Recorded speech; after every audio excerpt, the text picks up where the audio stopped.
Hey everyone, and welcome to a brand new episode of Internet Friends, the episode where we say, "Oh, thank God we survived." Yeah.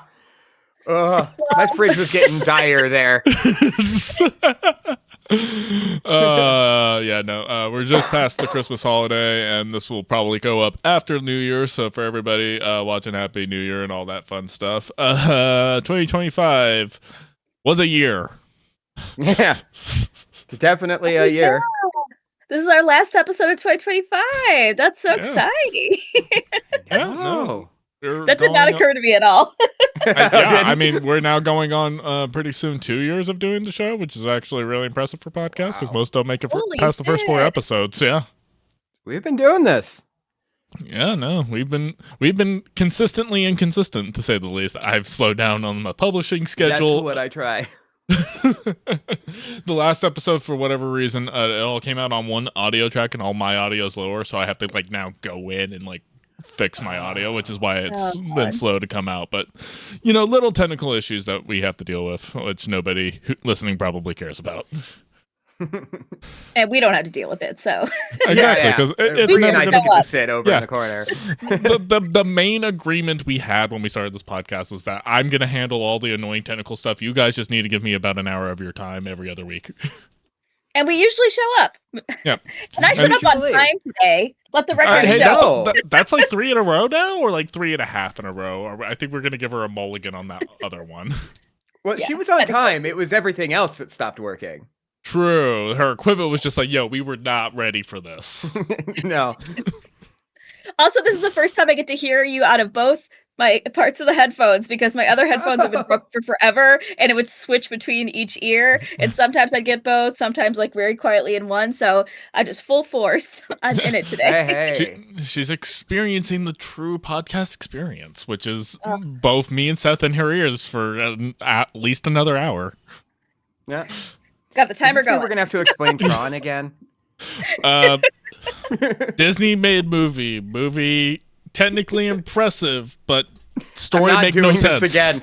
I'm not doing the whole users versus the discs and the light cycles. This was an off-air thing. It didn't make it to an episode. But basically, it's like listening to Elon Musk explain why he bought Twitter. Oh, because Grimes dumped him. All right, yeah. I was hoping this was leading to a Kingdom Hearts discussion, so I'm very disappointed.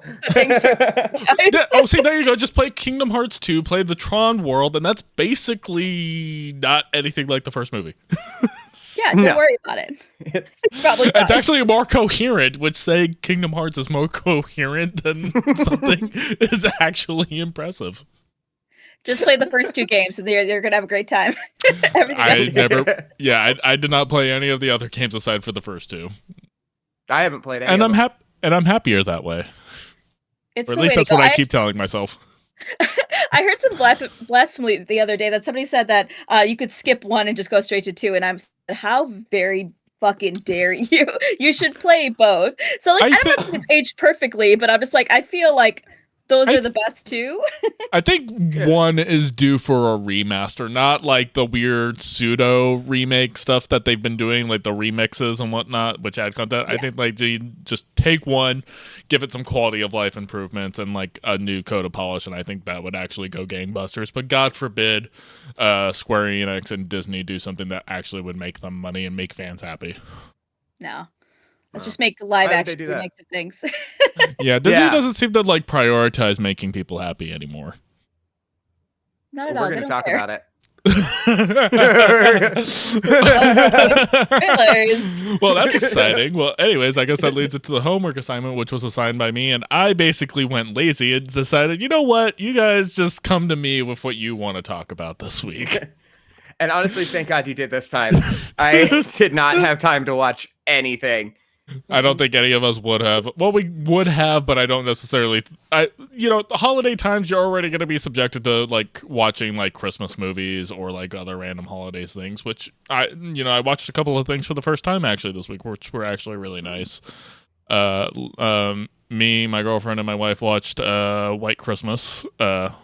Classic Christmas, which I've never seen, and me and Emily both loved it, so it was a good time. So that's a lot of people's favorite movies, so that's very fun. I've never seen it. It's if you definitely have to be a musical theater nerd to really appreciate it. Mm-hmm. So like it's from that era. But Seth, Okay. so you said that you had something that you wanted to talk about. So what you got for us? Yeah. Oh, now I've got to pitch and sell this to you. Oh boy. The Disney Corporation and history of theme parks is something that I am fascinated with. We've talked about this on the show before, yeah? We've talked about it a little, but I specifically wanted to talk about a YouTube channel called Defunctland and the documentaries that they make.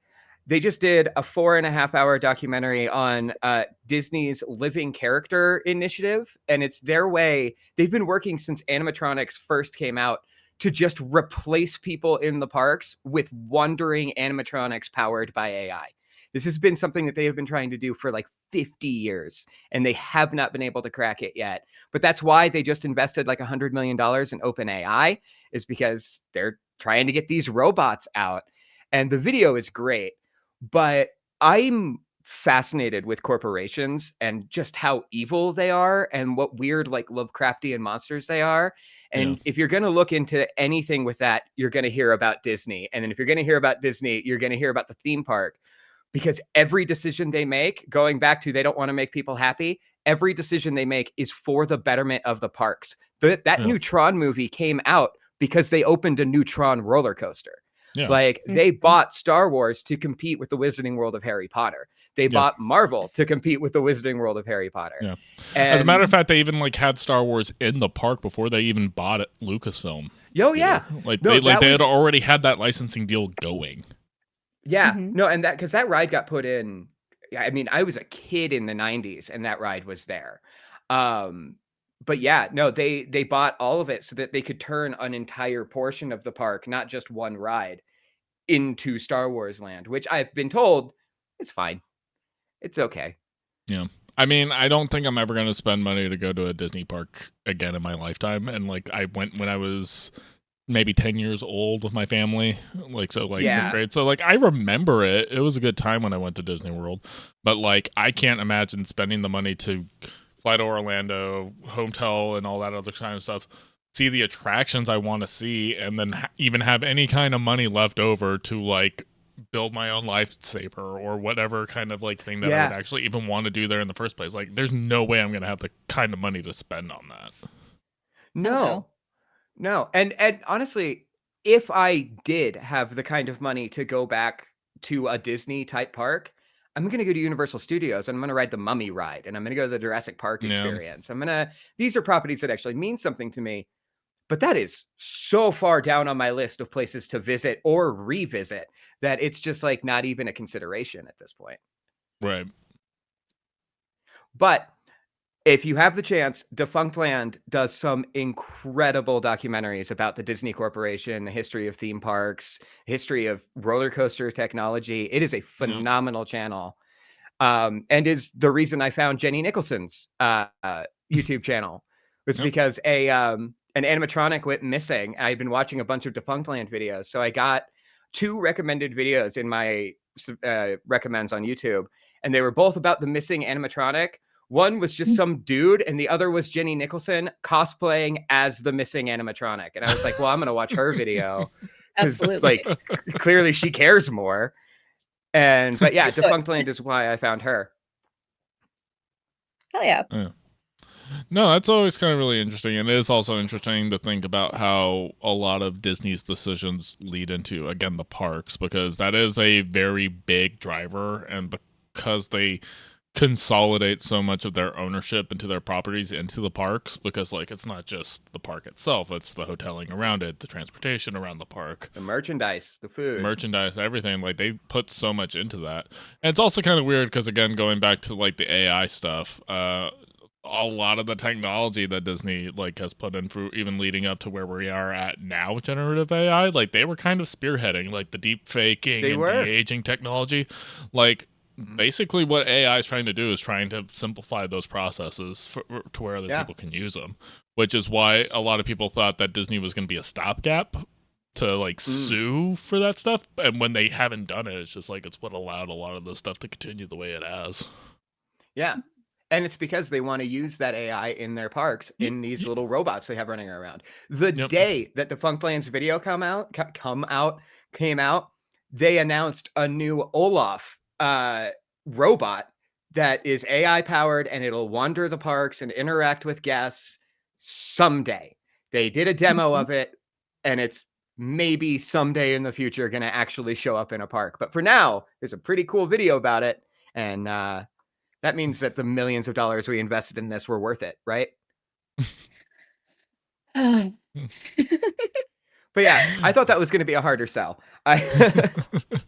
Bree seems so exasperated by how you feel about it, Bree. This is the fucking worst. I feel like it's kind of always kind of doubles back to, I'm just like, I just can't understand like the corporation worship that people have. Like, I'm just like, they hate you so much, and in fact they want to replace, because they already have like wild standards for the people who work there currently. So it's just like, I can't imagine how much worse it's going to get when there's going to be even less of them. So I just like, and the amount of like marketing and how much people get the different ears and things like that, everything about the Disney culture. And I feel like it is such like a cliche thing to be shitting all over Disney adults. I do kind of think they're the worst, because I just don't it's not the embracing of consumerism.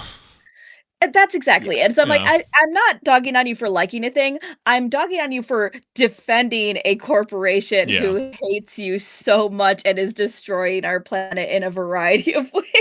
Destroying our planet and our culture in a variety of ways. I just like, I will never understand it. So that's frustrating. Yeah. And like, they'll invest millions of dollars into this new animatronic, this giant Yeti that sits atop this peak, and it like reaches down at you and scares you when it goes through. It costs them millions of dollars. 2 months in, the thing breaks down, and they're like, you know what? Too expensive to get it fixed. And it hasn't worked in 20 years, but people are still going on the new roller coaster. So why do we got to worry about fixing it? Throw a strobe light on it. That'll fix it. Perfect. Cool e-waste. That's also the weird thing about it, of like how much like money goes into it and still feels so cheap in a lot of ways. Yeah.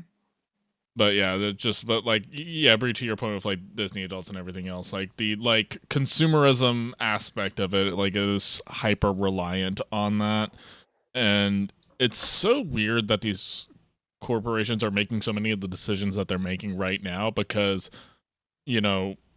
just wages and stagnation and inflation not keeping up, just like people aren't spending money on stuff anymore, and like it's just like, dude, this is going to hurt your bottom line at the end of the day. But with how you're basically structuring all of this, like you can't just keep bleeding people dry, because eventually there's just going to be nothing left. Yep. And we're getting to that point because everyone has no fucking money. So I sure as fuck don't. Absolutely. Yes. No, but that sounds really cool. I've actually been trying to kind of find, because Bree, we kind of talked about this when you showed some stuff in the Discord, and we talked about it previously, about like getting a little bit off of social media next year. Yes. And one of the things I really kind of want to do is just like stay off of anything that specifically has a doom scrolling aspect to it. So TikTok, Instagram, obviously I'm already off Twitter and Facebook, but like anything that's basically designed to keep me scrolling. And so the only thing that is like, okay, well, what am I going to do for like content? And it's just like, well, YouTube, like don't get on shorts, just kind of stick with the long form content. And so, I think a lot of documentaries and video essays are going to be in my future from YouTube, to say the least. That's a good way to go, because it's just like, it gets worse and worse all the time. And I know we've talked about this several times, but it's just like, Instagram is no fucking fun anymore. And I've actually like measured it a few times. It's usually like every 3 stories and every like 2 posts, I'm either seeing a sponsored or I'm seeing somebody I'm not following. It doesn't even serve the purpose that it did at some point. Like the advertisement has gotten so aggressive on every single thing I use. Even apps that I really like. I might have mentioned this before. There's this app I adore called Wellatory, which does heart rate variability. And I bought like the year subscription because it was a really good Black Friday sale. Every day this app advertises to me that I should get the lifetime subscription. what I bought already is not enough for them. I'm just like, and again, it's not like they offered it. It's not like you can X out of it. Every fucking day they send me emails. When I open the app, it offers a different deal to get the lifetime. I'm like, fuck up. Jeez. You already had me as a customer. Now I'm never going to get it again because it won't fucking leave me alone.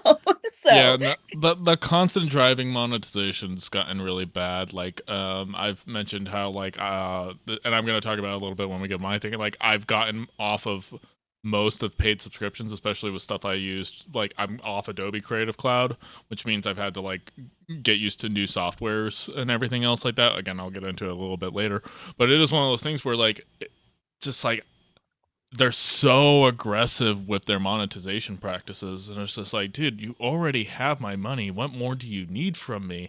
And then and ad models gotten more and more aggressive, like you said, on social media. Like, it's just like the amount of ad-based content I've gotten horrible. I miss 2013 internet, basically. I miss what like I miss where it's just like we had our Twitter, we had our Instagram, we had our Facebook. Everything had separate content that we were specifically there for. Like, there like wasn't this homogenized style of content being delivered to us, because really, when you think about it, every platform's doing the exact same thing now. They're basically all just trying to redo TikTok in a new way. And basically the ad model, like, the worst thing that TikTok ever did was introduce like the TikTok shop, and then everybody's like now creating content for commissions off of that. So like basically everybody's just their content is advertising now, and it's just like it's all become so incredibly insufferable. It has. I've blocked a few accounts. It's not. No, I've blocked a few accounts that I wasn't following because I kept getting their sponsored posts, and that was the only thing I was seeing from their accounts. And I was like, I'm sick of this. I'm sick of you talking about the Barbasol container from Jurassic Park. I know I tried to get that same brand deal, but shut the fuck up. Get off my For You page. Well, like, that's the one I've seen today. And that's the thing, like, it was like, when I see something off the TikTok shop, it's just like the novelty of seeing it the first time is like, okay, that's fun. Stop showing it to me now. I've already swiped away from it. I'm never on the shop page, ever. So, like, I've moved on from it. I'm not going to look at it again. Stop sending me the same ads over and over again.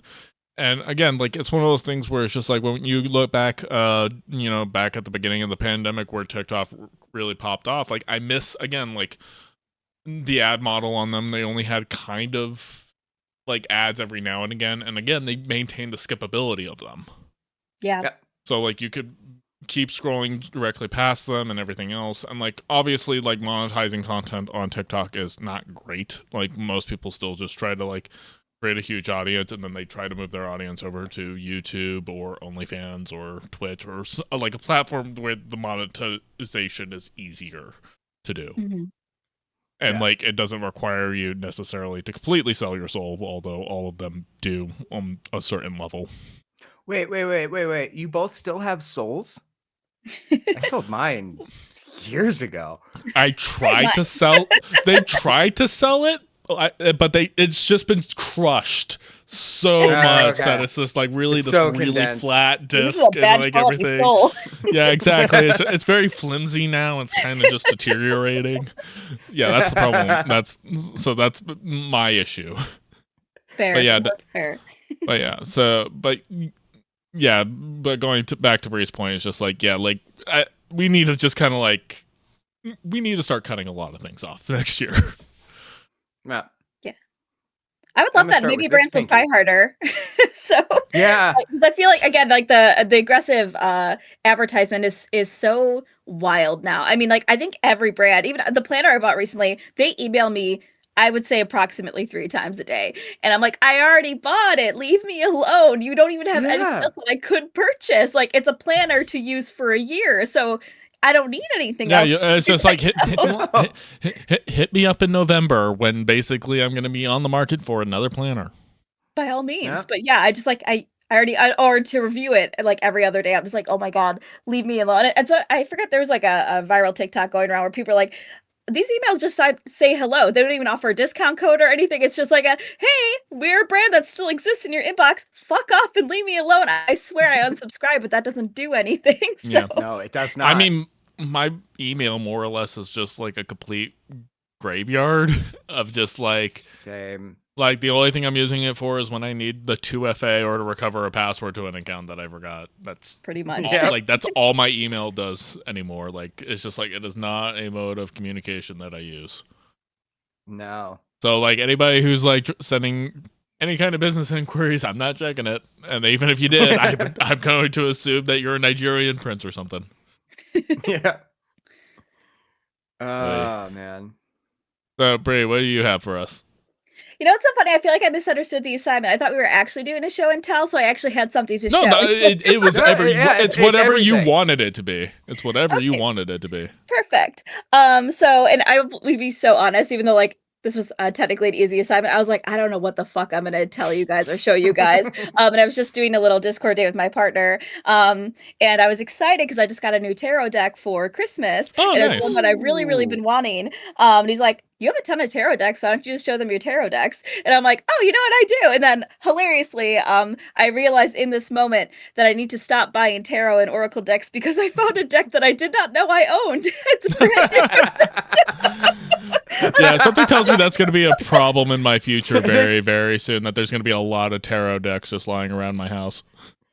It's a beautiful thing. So I'm going to show you the new one I got. Although I will say this, I think this is a good jumping off point for a couple of different conversations. So I'm not mad at this, but this is the new one I got, which is the tarot of Woodland Warden. Oh, I already love the raccoon already. Well, that's adorable. This artist, Jessica Rue, is phenomenal. I've already had, I have one oracle deck from her. Her artwork is just like really beautiful, really whimsical. And they just came out with this, and I'm trying to find something. I don't know. Let me just. This is a great example here. So just gorgeous artwork.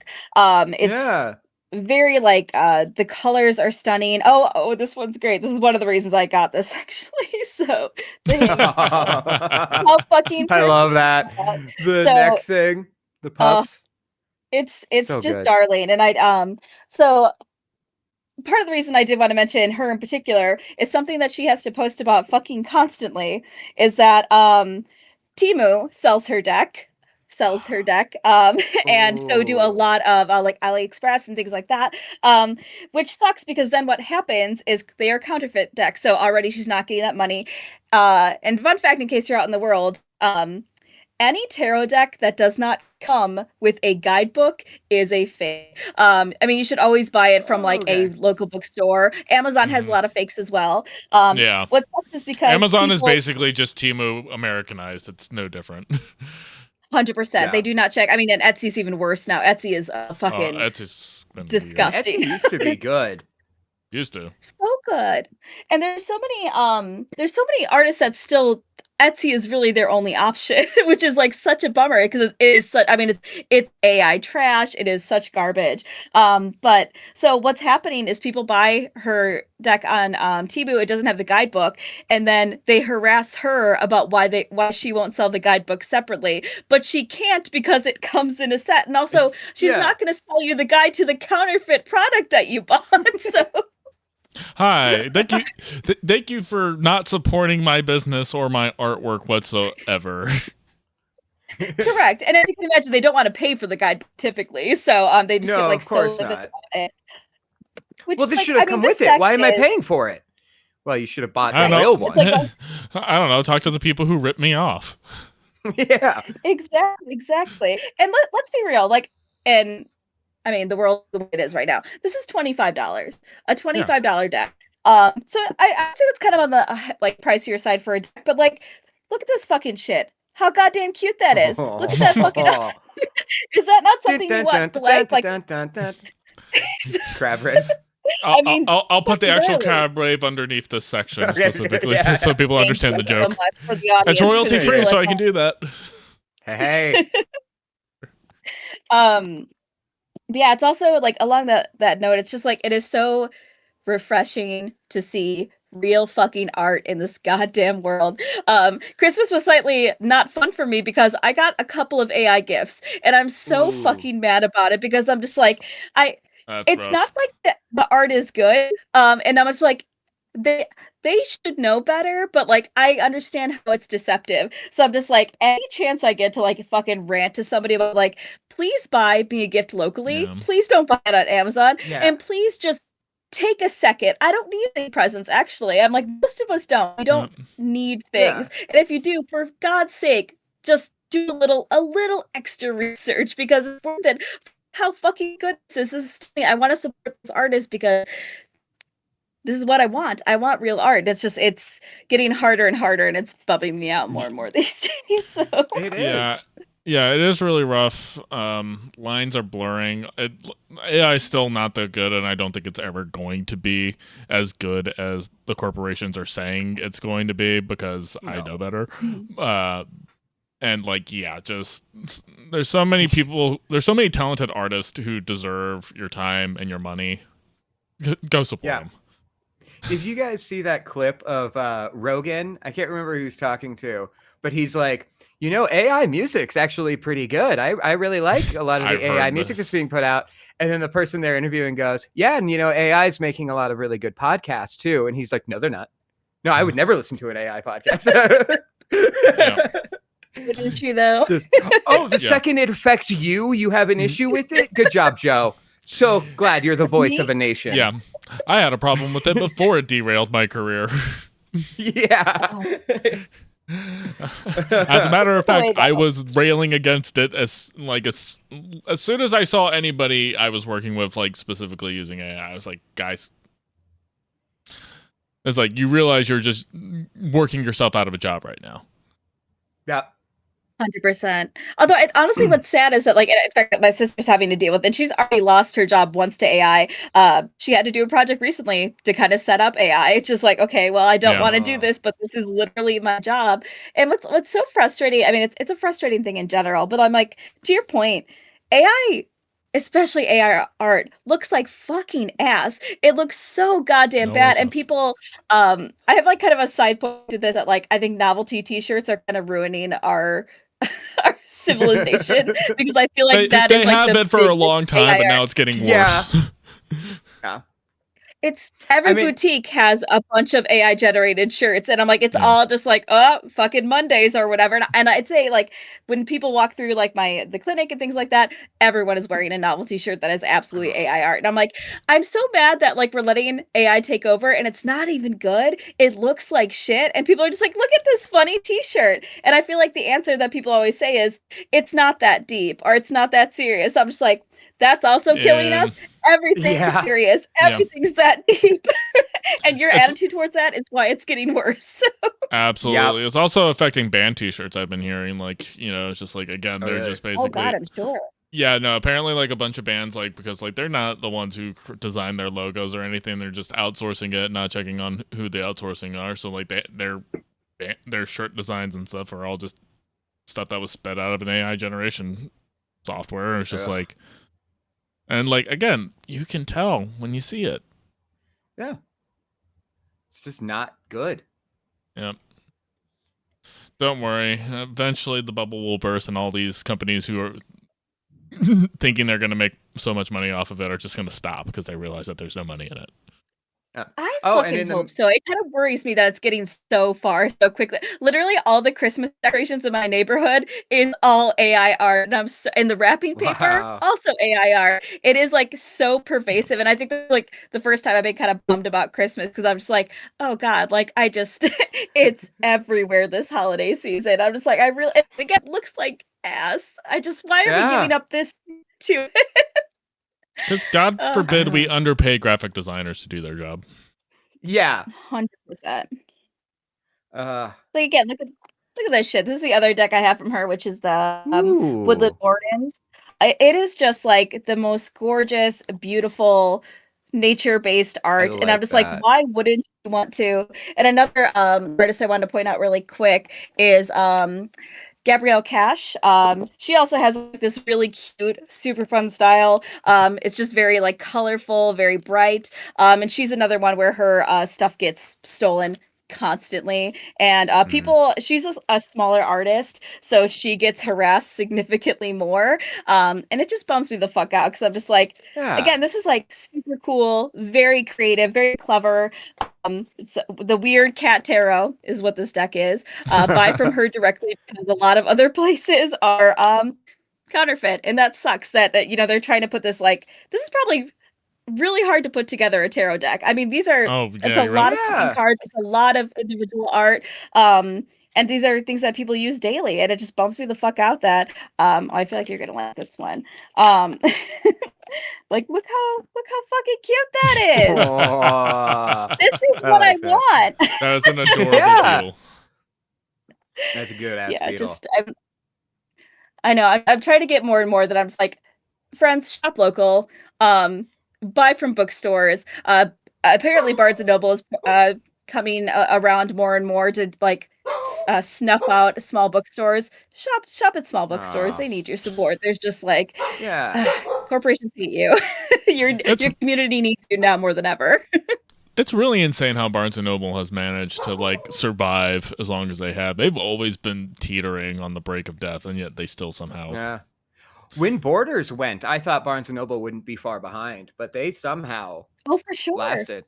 And Borders was way better than Barnes. Oh yeah, it was way. No, Borders was always better. They had the better coffee shops out of them, especially everything else. They had better record selection, better layout. It was easier to find stuff. Mine was 2 floors, so all the books were downstairs, and then all the movies and music were upstairs. Yeah. Now all the music and movies are just like in a corner. Yeah, we've got that little like blocked off place that you can't leave with what you're holding. You got to pay for it there. But we got Criterion Collection and Black Parade on CD, because that's something somebody wants. Yeah, it's like, hey, we sell vinyls, but it's only stuff that's ever actually been made since vinyl went out of style. Yep. Yeah. Well, that was another thing that was funny to watch as somebody who used to shop at Target, was watching the music section get smaller and smaller and smaller, and then all of a sudden there's just a single row of vinyl. And then the vinyl sections start getting bigger and bigger and bigger. And now it's like a whole half an aisle they have, I think. I don't know. I haven't been there in a while. But last time I was. But it's all like Taylor Swift greatest hits. I was about to say it's greatest hits. I was about to say they're all greatest hits collections on vinyl. Yeah. It's not actual like vinyl records. And like that's another thing. Like, it's just like that and Warhammer are things. It's just like, I'm never going to get into. It's way too expensive of a hobby, and I don't think I'm going to enjoy it enough to justify it. I have I'm very minimal. Unfortunately. Oh yeah. The band that me and my sister love, they came out with a vinyl of their new album that comes out in January. My sister's like, I bought you one, and I was like, I don't have a record player. I guess we have to get one. So that's what I got my mom for Christmas. Was she wanted a vinyl player, so it hasn't come yet. Thanks, Amazon. I feel like that's the equivalent of like when they said that like somebody will give you drugs for free to hook you. Like, it's just like, here's the free vinyl, and see if they like hook you into buying more. Yep. Hey, I've got 3 in frame right now. See, it makes sense for you though. I know. Oh my god. I have an Indonesian bootleg of Queen's A Night at the Opera. That sounds amazing. It's great. I picked it up for like $5. It's awesome. I was about to say, if I was to go the vinyl route, I would only want like the sketchiest, shadiest, like bootleg looking stuff. I wouldn't buy anything that was fun. Yeah, it's just like I would not buy anything after 89. I would not buy. It would literally be like, it has like the album like art and everything else sleeve needs to already be like kind of tattered and frayed. There actually needs to already be like the sun damage on like the label. You don't know which side's the B side. It's so funny because I get vinyl collectors on my For You page.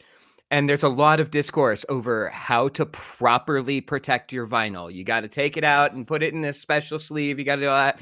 And I'm thinking back to my parents' record collection that still works, that they kept under the stairs. Yeah. And it just like, it got flooded a bunch of times. It's like, the card stock is all warped. Records still play. that's my favorite thing about subcultures is like how like specifically like you have I think content creators and influencers like that the scene is dying once they're basically trying to sell you something, so like selling the sleeve protectors and all that kind of stuff. It's like, okay, cool, now you're trying to sell me something as opposed to like actually talking about the hobby. Now you're gonna tell me I need to get this graded. Yeah. And like that's I'm already like out like completely on that. And I used to work for a knife retailer, and so like it's just like I ended up in like the knife subculture, and like they get like way too hung up on every little thing. It's just like what's the metallurgy and the grind geometry and this is that and that kind of stuff. It's just like you guys have completely lost the plot. Yeah. It's for stabby stab or cutty cut. But what more do you need to know? And don't get me wrong, there is stuff about it that is interesting, Sorry. But then like you kind of like start getting into it. It's just like, all right, you're a little too into this one thing. I need you to like bring it down a little bit. And specifically, I worked for a retailer, so like I was trying to sell you knives. Yeah. But like I took kind of a hard line of just like, yes, we're selling you knives. We're not going to tell you something that isn't true about the knives. Mm.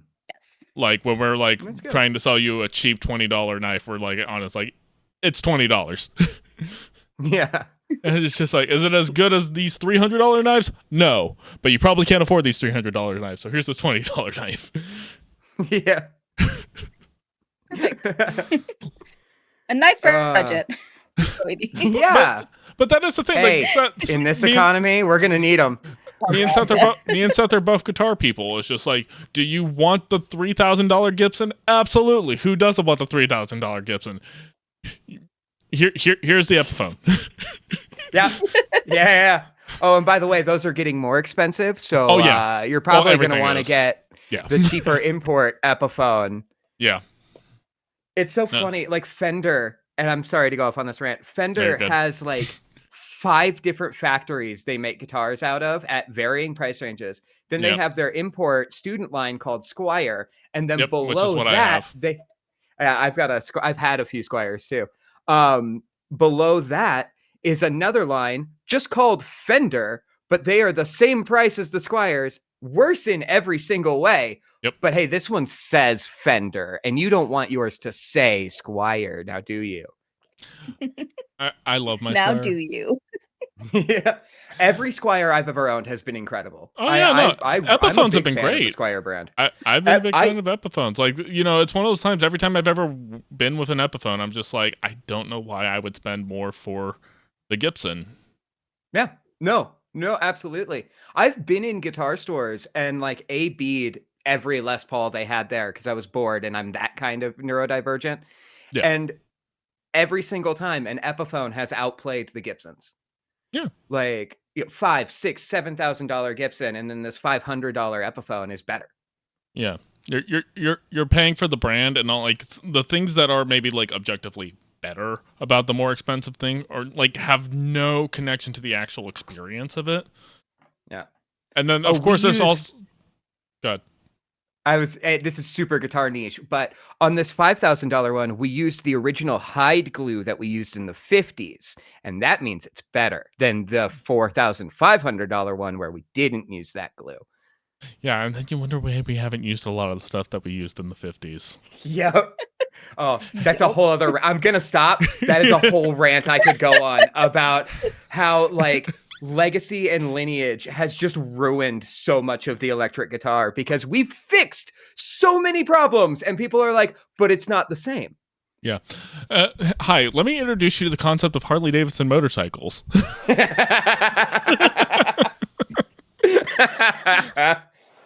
Oh, man. So we gotta keep making the old people happy and keeping them the same for all the old people. But those people are dying and aging out of riding motorcycles because you don't want 80-year-olds on a motorcycle, people. Just kind of throwing that out there. It's great YouTube content right there. And it's just like, well, how do we attract younger buyers? Well, younger buyers aren't buying motorcycles because they view them as too dangerous and a bad idea, which they're right. Yeah. So it's just like your entire model's nice. So it's just like, so we're going to keep the motorcycles the same, but every now and again we're going to change something and piss off the older people. And like, it's so dumb. Sometimes it's okay the markets die. It's okay. It is. Absolutely. As long as they aren't dying because of AI slop ruining everything. Or drop shippers stealing your product. Yeah. That's basically where we're going. It's just... capitalism. Woo! Woohoo! It's working, unfortunately. It's working very well. I'm noticing a weird theme of this episode completely accidentally. It's like, here are the things that we love, and here is what's ruining it. It's capitalism and AI, but... Yeah. Drop shippers, AI, capitalism. Corporate greed. Oh, that was one thing I was going to say.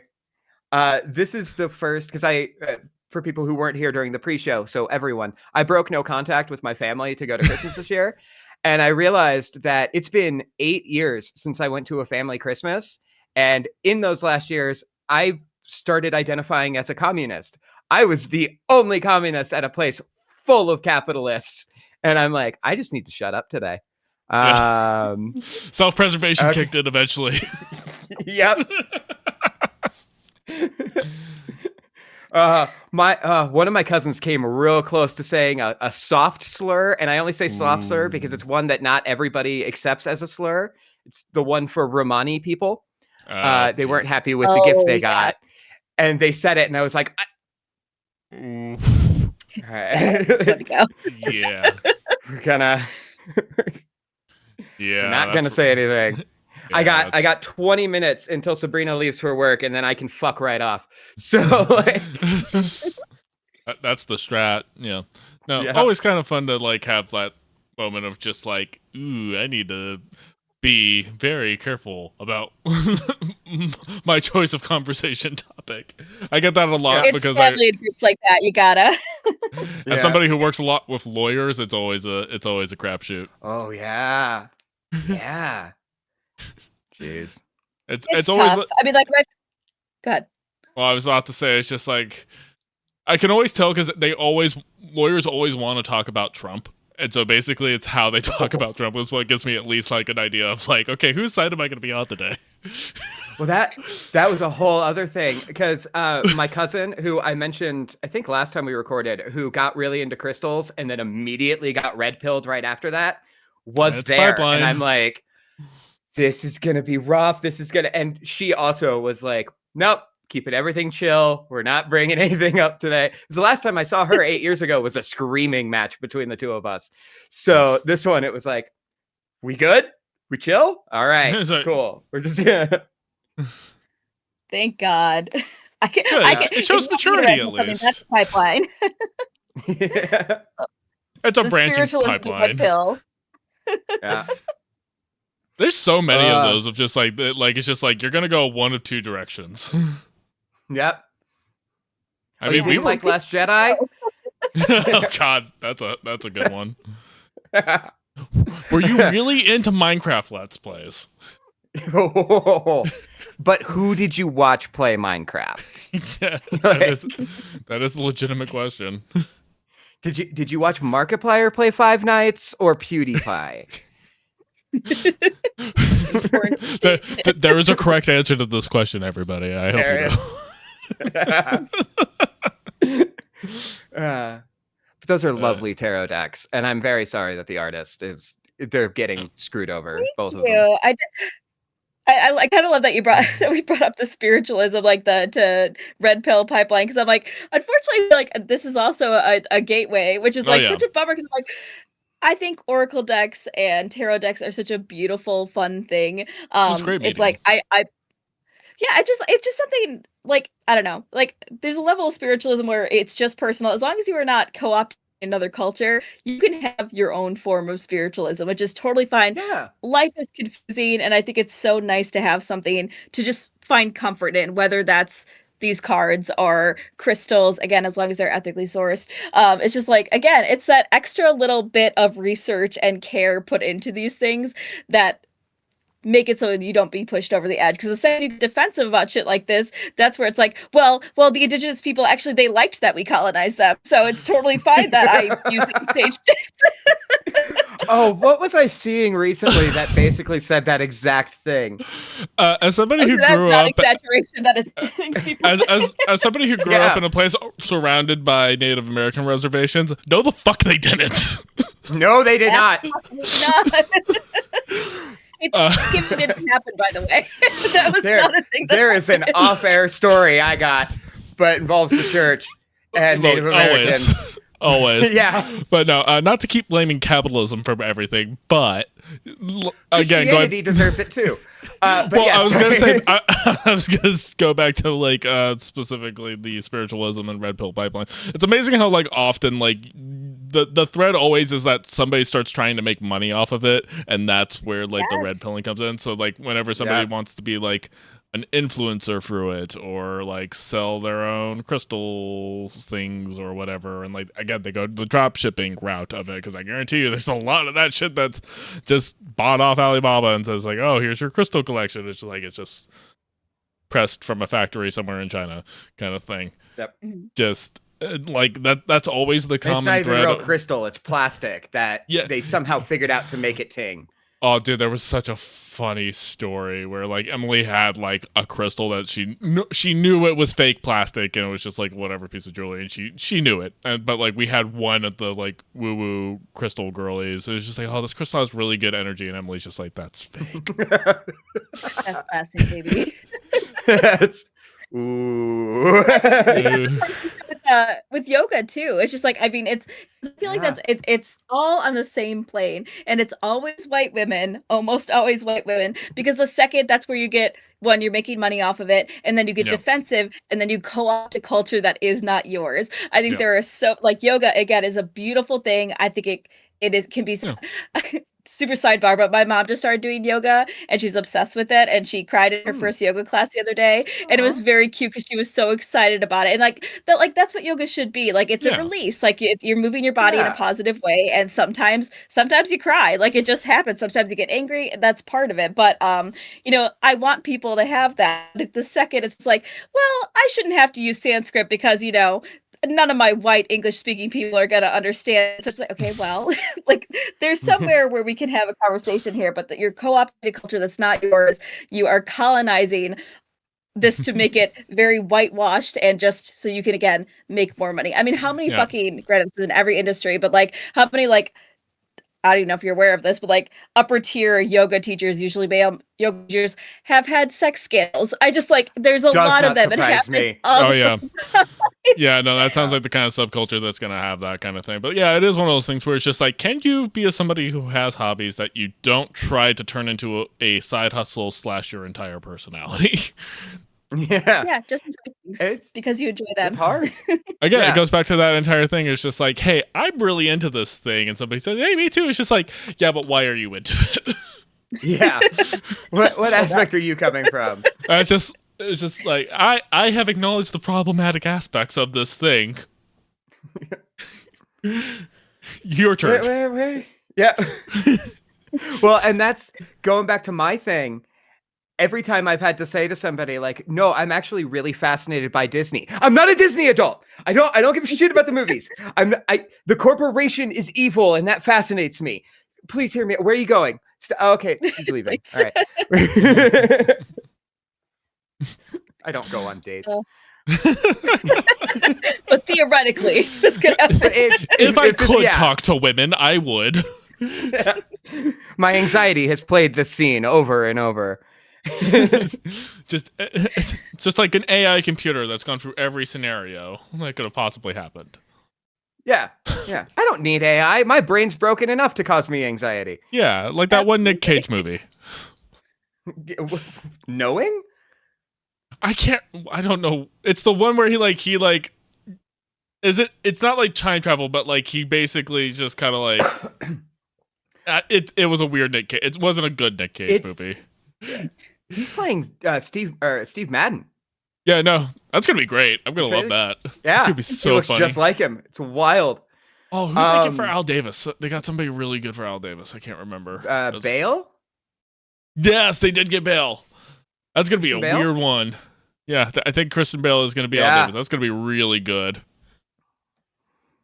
I just saw the trailer today. For all three of our football knowing viewers. Yeah. 3 is our audience knowing what any sports are. It's like the Raiders of the 1960s and 70s were insane. I remember I this is wasn't when alive back then. Yeah, this is when the Raiders were good and they were insane. And now they're just that team everybody from Denver makes fun of. Yeah. Well, in fairness, they've just never been a good team. And now they're in Vegas and surprisingly are constantly having issues with players drunk driving and everything else. Vegas has a hockey team. There's no ice in Vegas. What's even more hilarious is they got a hockey team and that team went to the Stanley Cup in their first year. Oh, damn. They didn't win it, but they got there. I like their little logo. I think they're cool. Here's the thing. Hockey is my favorite sport that I know nothing about. I'll go to bat for hockey. Hockey's fun. Yeah, it's very fast paced. I grew up in New Mexico. Again, there's no ice in New Mexico. No. Me and my friends had a street hockey team, or a street hockey league. It was teams of 2. And like for an entire summer, we had brackets going. Like everyone in my neighborhood growing up got involved. It was great. Yeah, moving to DC, the one like DC sports team that I'd be like, okay, I'll rock that merch has been the Caps. So, I got a Blue Jays cap around here somewhere, but that's baseball. Yeah, one thing I'm gonna do a 999 someday. What? You gotta do a 999. So that's 9 hot dogs, 9 beers, and 9 innings. I believe that's his. Yep. I can do that. That's easy. I've never tried. I don't go to sport games. I don't know if that's worth breaking my sobriety over, but yeah, true. I think it is. I don't know. It's a once in a lifetime thing. Can I do 18 hot dogs? It's still 9. It's divisible by 9. Absolutely, you can do anything you put your mind to. I believe in you.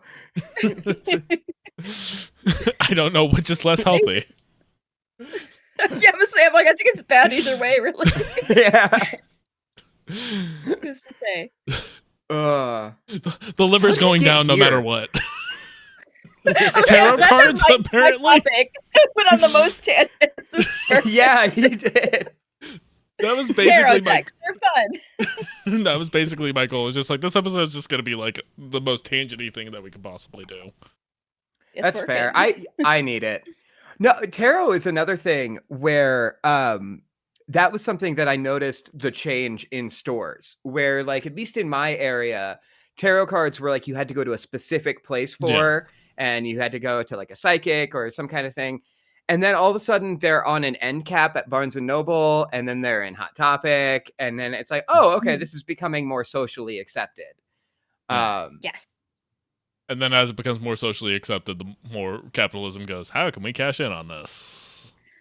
I know, which is such a bummer because, like, I love the accessibility of it, right? Like, I will fully admit my very first tarot deck is from like Half Price Books. It was like a set, but it's a very classic tarot deck, and I'm just like, that's what I learned on, and I still find a lot of comfort in it. And it's like I'll sometimes do readings for friends, and it's just like. It's just a fun thing. I love that. Yeah, you don't have to pay somebody who could very well be a con artist, just an extra $200 to figure out if your boyfriend's coming back. And now you can like keep that guidance yourself. And like, I think I don't know. There's unfortunately so many ways it can go bad, but I think like if you're just fucking chill about it, outside of buying 800 decks, which I am not gonna. That's a personal problem, though. Listen, it's a problem when I say it's a problem. I just decide before this podcast. So now it's a problem. The first step is admitting you have a problem. The other 11 are some religious bullshit. Yeah. It's probably, there's worse things I could be addicted to. And again, these are individual artists. So this is the one I didn't show you, which is Birds. I didn't realize I had this deck until today. It's very nice. Birds. So I love, but that's the kind of autism I have. And it's really fun. There are so many birds where I'm living right now, and I love taking my dog for a walk just because I get to like look at all the birds.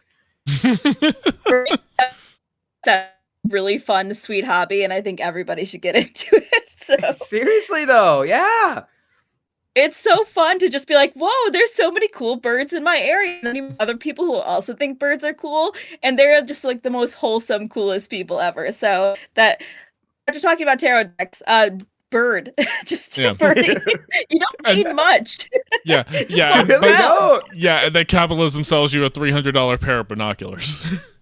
Yep. Right. There's some cheap 3D printed ones, so also you can use your oculars if you want to. Yep. I've been having a great time just pointing to a branch and going, "That's a cool looking one." Yeah. You mean because it's in there? There is something exciting about stumbling across wildlife, just like by pure happenstance. Like whenever, like it's like, oh, here's a cardinal. Oh, a fox is wandering around the neighborhood, or any of that kind of stuff. It's always pretty fun. There was a raccoon climbing up a tree, like in my backyard area, and I was like, oh, that's fun. I enjoy that. That's always really good. And then of course my dog. It's a beautiful place. And then of course, like my dog loses his mind and try to rip my arm off. Yeah. Oh, sure. Seth knows that paid all too well. Yep. See, all the squirrels are cute and fat right now. It's like my favorite. They're so chubby, so because they're fattening up for the winter, so they're just like gigantic and they move super slow and they're just constantly eating. And I'm just like, I just want to squeeze you. You're so cute, and I probably could because you're moving so slowly. Yeah. Cuties. All right. Anyways, but it's Aaron, my turn. Yeah, it's my turn for a shirt, though. So I think I might have talked about this on a previous episode, but recently, while I was traveling in England, I started doing street photography again, and so it's been a long time since I actually just like wandered around a place with a camera and just took snapshots. So I used my Fuji, which I may have talked about on a previous episode when we did Show and Tell. I can't necessarily remember if we did or not, but I think so. It was such a briefly. Yeah, briefly. It was such an interesting experience because normally, you guys remember back when I did con photography all the time, like I had, the giant bag and like, the DSLR with all the interchangeable lenses, switching between lenses and everything else. So having this, smaller, more streamlined camera, it has a fixed 35 millimeter equivalent on it. It's set up like a regular rangefinder, and so it was really a fun experience. I really love the photos I got out of this camera for that. Again, anybody could check my Instagram for that, and I might even edit in some of the little shots that I took. They turned out really well. Yeah, I miss doing photography, and it was kind of interesting. This was also the first time I had done extensive photography work since I got off of Adobe. Oh. I think we lost Brie. Did we lose Brie? Oh, no, really? Oh, you're back. You were frozen like the same pose for like a really long time and not blinking. I will say I wasn't moving, to be very honest with you. I was like actively listening to you, so it wasn't until it's just like, Brie, I need you to blink. Come on, blink, that's blink, right, blink. Do that. Right, that's right. But no, but yeah, it's the first time that I done photography where I haven't had an Adobe subscription, so I didn't have Lightroom, I didn't have a Photoshop or anything else like that. So I'm using all open source software. So Darktable was primarily what I used. And so one of the biggest transition hurdles you have to kind of do once you decide I don't want to pay Adobe money anymore is you have to relearn new softwares. And so Darktable, like, it's the equivalent of like only ever driven an automatic car my entire life, and now I have to learn how to drive a stick. Yeah, and like it's just like it's not inherently an intuitive experience. It's more hands-on. But again, like I'm really happy with the results that I got out of that. And another big thing about the open source stuff is that there's no AI technology or anything attached to it. Like there's no shortcuts I have to take, and I actually really enjoyed that experience. Yeah. And so now I'm back in a creative space where it's just like, again, like I'm kind of learning everything from scratch, but there hasn't been anything that I've worked on inherently where I've necessarily couldn't do what I did previously. Like those photos I took were pretty much as good of any photos I've taken that I can remember. Like the quality of my photography has not my abilities as a photographer have not diminished, or at least in my opinion, No. even though I don't do it as much as I used to. No. So kind of interesting. So if anybody there is looking at getting into any kind of creative field or creative hobby, just know you don't have to spend a shit ton of money on softwares You and really stuff don't. and stuff that people are telling you to do. Like Seth, you can attest to this. We were talking about guitars. You don't need to go out and buy the Gibson and the Marshall stack and or any of that stuff. Like now, it's just like get stuff that you can afford, use it, play around with it, be weird. Because quite honestly, like again, a lot of influencers in the spaces, like whether it's photography, video editing, like you can't watch a video editing tutorial without them trying to sell you presets or trying to sell you their course or anything else like that. It's just like you're gonna get sold stuff once you start getting into the research of the space. But and by all means, like I'm not telling you don't watch a YouTube tutorial about how to, do a specific editing technique. Like by all means watch it, but feel free to skip that like first 10 minutes where they're just trying to sell you something. Yeah. And just that's become a real problem in the home recording space is that there are so many plugins and so many everything that, hey, I just want to know how to record a good bass tone. Well, the way I got this was by buying a $500 plugin for this bass amp. And I'm like, okay, great. There hasn't been a single time I've done anything, whether it's been recording, video, photography, where like a plugin has helped me. Yeah. Ever in my life. Like it's more or less just like I don't need a plugin to do everything for me. I just want to know how to do the specific thing. Switching to GIMP from Photoshop has been a big thing about that because like I got a little reliant on their remove background tool, which is technically an AI tool, but it was one of those AI tools that were like take away this tedious task, not we're gonna make a whole thing out of nothing for you. But like going back to that to have to do like cut out the old-fashioned way again, like it's just like okay, I forgot how long and tedious this was, but it was one of those things like I got it right the first time and it was done. Yeah. So yeah, kind of looking forward to that. I need to spend a little bit more time with some of these softwares. DaVinci Resolve has been a freaking godsend. Like I'm so glad that software exists, that you can get it for free.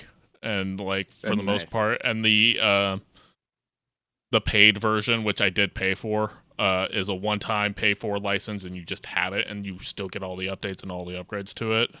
Love that. That's so great. It's so funny because, like, real quick tangent. I used to be a Pro Tools user, and I loved Pro Tools, and then they switched to a subscription-based service in like 2012.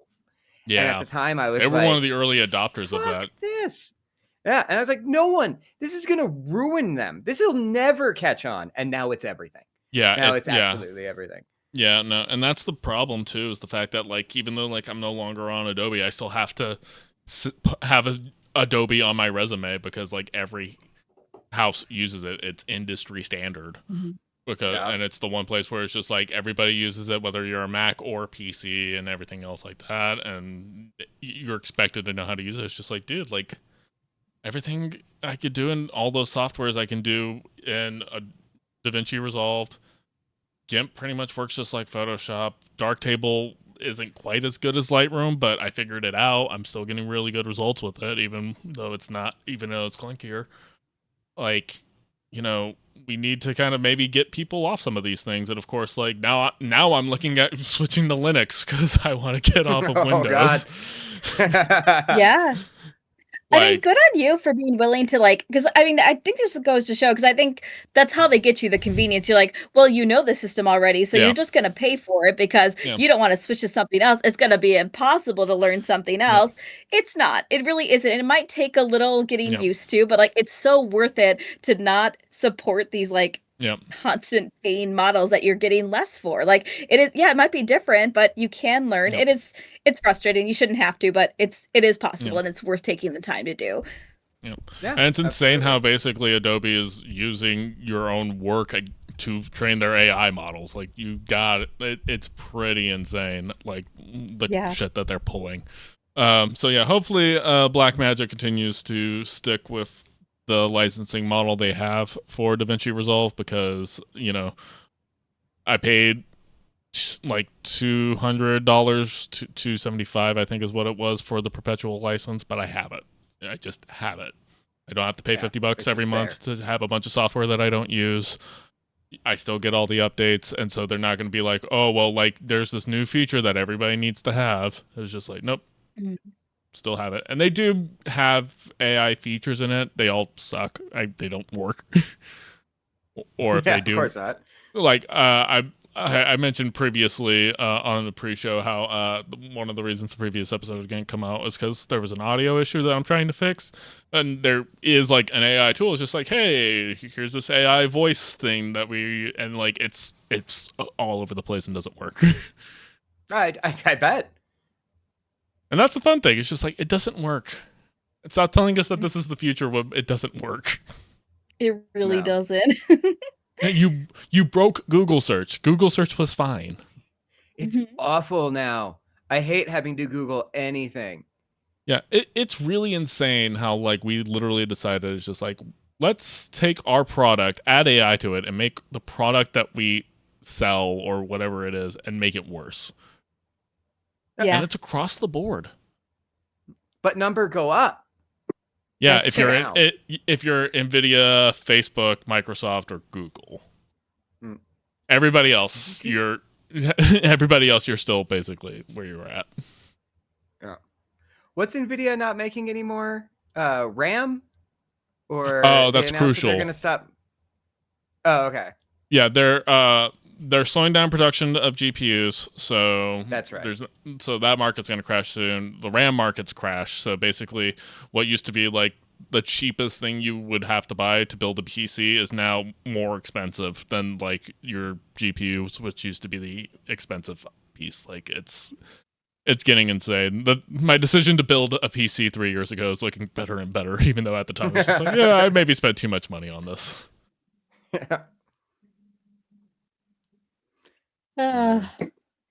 Capitalism. Yeah. So good. But that is a goal for next year, I think, is to move away from subscription-based services, move away from generative AI, move away from all of that stuff. Yeah. The problem is they're putting it in places where like nobody asked for it. That's the hard part, is that it is one of those things where it's just like, I didn't consent to any of this. Yeah. But when do we ever, when it comes to capitalism? Yeah. Well, this has to be one of the more egregious options. Like the moment that they let ChatGPT basically scrape the entire internet, they basically just were just like, hey, everything you've ever done online is now fed AI models. It doesn't matter. Yep. This podcast is probably feeding some AI model right now as we're recording it. Like, I don't know what Discord's doing with this data that we are currently putting it through. I don't know what my internet provider is currently doing right now. OBS is open source, but again, like, I don't know at all where any of this stuff goes at the end of the day. And I can only control for so much. Right. I can control for as much as I can, but at the end of the day, like, I have no control. So I think you were on kind of the money with like 2026, just less time online in general. Like we don't, and also I think like something I need to get better at is just like having those uncomfortable conversations with people, like being the fun police in the room. I had to do that with my family because my brothers were making AI videos, and like it's uncomfortable. It sucks, but I think it's something we're gonna have to start to do because again, I think it kind of goes back to the like, oh, it's not that big of a deal. It's not that serious. It is. And maybe it's not that serious right now to you, but considering how much all of this is using real life resources, not to mention, which I don't know if we talked about in another episode, those AI centers are like creating like low hums so people can't like live their lives in their town, that they've had to like really fight for. Like, I'm like, that's fucked up. That's gonna be your town next. That's great. It hasn't happened yet, but they clearly don't care too much. So like we got to start having these conversations. Brought up to me a few weeks ago that our power and water bill was high. Yeah, and like I guarantee you that's because of one of the data centers getting built up toward Loudon. Probably. Because we don't use a lot of power over here. Like for the most part, and like, we really only use water to do dishes and shower. Yeah, not makes a sense. water I mean, it's drinking like household. the corporations aren't paying for that. We're going to pay for that. The consumers are always going to pay for that. So Absolutely, they always put it on us. Yeah, always. That's what trickle down meant, though, right? Is that we pay for it all so that they can keep everything. Yeah, I'm pretty sure. Yeah. Okay. So what trickled down was them pissing on the poor. I believe it was. Oh, That's what was trickling down. that makes sense. I've seen some footage, and that doesn't line up. They didn't redact that one. Not that one. You're very proud of that one. Oh, you can just unredact them by copying and pasting in a different Word document. Great job, government. Can't even do cover-ups anymore. It really does go to show that it was less of a hostile takeover or more it's just like, no, this is just pure incompetence in its greatest form. Yeah. We've literally just stumbled face first into this. Yup. Unfortunately. What a nightmare. Yep. You do gotta love Bill Clinton's attitude of like, if I'm going down, you all are coming down with me. Fuck yeah. I don't respect him, but I do respect the like. I have nothing to lose, so yeah, go ahead. Yeah. By all means. Yeah, Trump drowned a baby in Lake Michigan. What are you gonna do about it?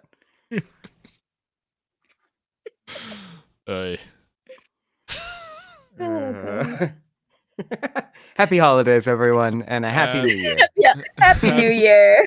Speaking of new year, we need a new assignment to kick off the year. Bree, what are we doing? I did have one in mind, and I think that is what we're going to do, but I did have a side question because I remembered the other option I was going to give you, which is, have either of you seen The Amazing Digital Circus? I actually just watched a podcast where they talked about it. I'm actually interested in checking it out. Oh, okay. We'll put a pin on that if you want to. I've never even heard about it. It's something I found through like Has Been Hotel. Like I think a lot of there's some overlap in the fan bases, I was about to say they talked about how there's been some comparison. Like in the podcast I listened to, they said I was under impression it was a Vivsy Pop thing. It's not, and so the humor's slightly different, but the vibe is kind of there. Is that the thing I've seen clips of? Where it's like the chattering teeth with the eyeballs and then the clown lady. Okay, yeah, okay. So I am familiar with it at least. Yes, it's definitely part of like the zeitgeist for sure. I don't know. Okay, here I'm gonna lay this out for you really quick. So you let me know what you think is good timing wise, because I think Has Been Hotel is gonna keep going on. I wouldn't mind watching season 2 of Has Been Hotel if you are able to watch season 1 again, because I think it's not great. And in fact, I just watched it with my partner and I think he didn't like it as much because he didn't have the context of season 1. I think it's better with that context. Do y'all think you'd want to sit down and have time capacity for 2 seasons of that show again? Or 1 season and then a new season? Or do you want to do Digital Circus? Because I think that's only 8 episodes right now. And I think they're pretty short. So yeah, it's web series, right? Yes, it's on YouTube. Yeah. I'm easy. It's watching 2 seasons of a show around this time of year where I'm kind of like maybe not. Yeah, I think I might hold that for next time. Yeah, I'm down for I'm down to doing Amazing Digital Circus because like it should be really quick and it's also a little bit more novel and like new. Not saying that obviously is the new Has Been season, but I'm more interested in Digital Circus, and then we can like kind of start ruminating on Has Been, and like I wouldn't mind going back and rewatching season 1 before jumping into season 2. I need a refresher anyways. Perfect. Yeah, I think that's awesome because I will say I think I just double check because I believe it's like 20 to 25-minute episodes, and I believe there are 8 episodes currently. So it is a slight investment, but I will say it's on YouTube, so it's something that is very easily accessible. And I don't think I necessarily need you to watch every episode of it. I think you'll get the gist very quickly. But yeah, let's do Amazing Digital Circus. Awesome. Go. Cool. So we will watch that starting off the new year. I am TCK Media Productions on most digital platforms. We have that Seth23, who you can occasionally see on TikTok talking about his historically inaccurate T-Rex that he got for Christmas. And Play-Doh. And Play-Doh. I got the exact same gift my 9-year-old cousin's son got.